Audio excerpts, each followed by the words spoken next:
Hola amores, and welcome back to the channel. And to those who don't know me, I am Maritza, currently a graduate master's student in psychology. And today we're going to talk about the current toxic dating advice that is actually hurting ladies and maybe even keeping ladies single. Let's get into it right now. I will start with a saying in Spanish that goes like this. Nunca ignores a quien tú le importas, porque un día te darás cuenta que perdiste la luna mientras te ocupabas buscando las estrellas. And it means never ignore someone who actually cares for you, because one day you will realize that you lost the moon while you were busy counting the stars. So my friends, most modern dating advice given to ladies isn't actually about love. Nowadays, it's about what? It's about something called the game theory, about manipulation and also about survival. And though much of it sounds very empowering to the ladies, like perhaps advice on self-respect, some of these are very toxic dating advices that are actually doing the complete opposite rather than being something healthy to the ladies' brains. So my loves, first bad, terrible advice is the one that says, well, if he wanted to, then he would have, okay? No, that's not okay. Let's just analyze this big one because it's a very big one. If he wanted to what? He would simply what? This phrase is a double-edged sword because on one hand, yes, you all deserve effort. We all do as humans. But psychologically, this advice forces us into a state of hypervigilance.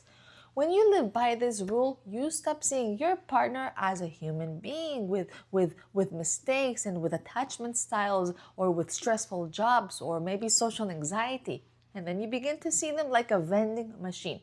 If the effort doesn't come through, he doesn't come out with this, then he's broken, it's not good, he's not working out. If he doesn't do this, then he doesn't care for me. If he doesn't do this, then he doesn't love me. In psychology, we talk about something called cognitive dissonance. When you tell yourself, if he loved me, he would text back in 5 minutes. And if he doesn't, then your brain enters into something called a tailspin. You completely ignore the fact that he might be an avoidant attacher, one who feels smothered, or maybe just someone who doesn't handle his phone so well.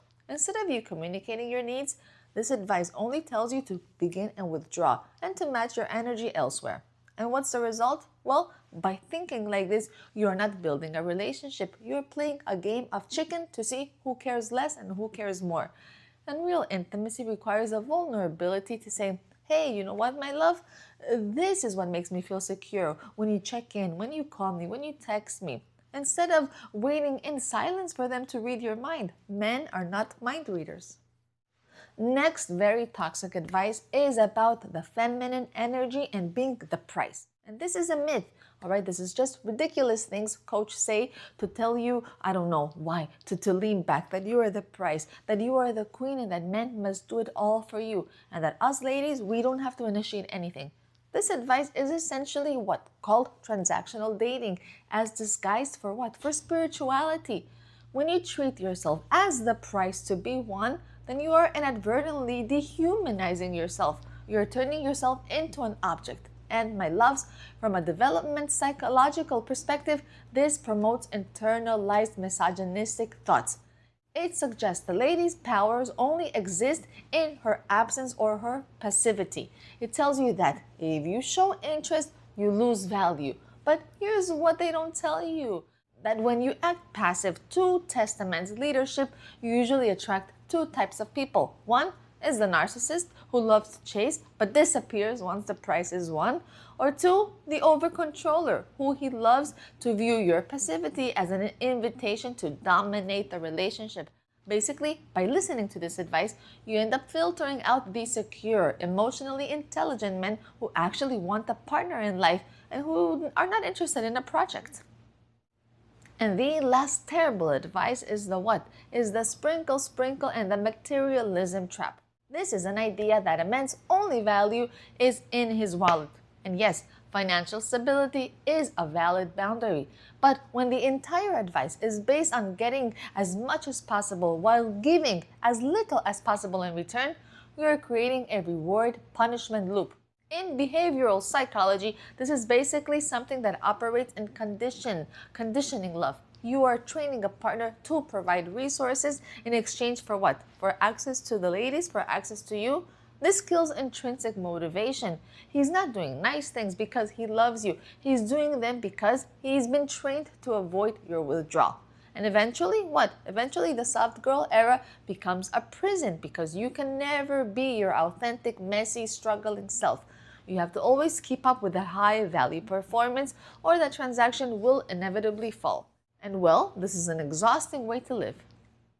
So, my loves, if you're looking for a solution, well, here it is. And it is what? It is to begin to look for authentic connections. It's not about being a pick-me, and it's not about being a boss babe. No, it's about secure attachments. It's about having high standards for character and not just for bank accounts. It's about communicating your needs directly instead of always testing people and testing men. It's about realizing that value isn't something you perform. It's who you really are. So open your eyes because the gurus, yes, they want you to stay in the game mode as much as possible because it keeps you watching their videos. But the goal of dating is not to win a man. No, it's to find a partner who makes your life feel like a safe place to land. And with this, we have reached the end of today's video, but I invite all of you to connect with me through Instagram. Go and check out my other music relaxing channel here on YouTube, and go and see the channel's membership just in case you may find it useful. Once again, I am Maritza, and know that I will try my best to continue always keep bringing you ways on how to create a better bond with yourself and a more meaningful relationship with all those around you. Till next time, ciao ciao my loves, ciao ciao, my amores.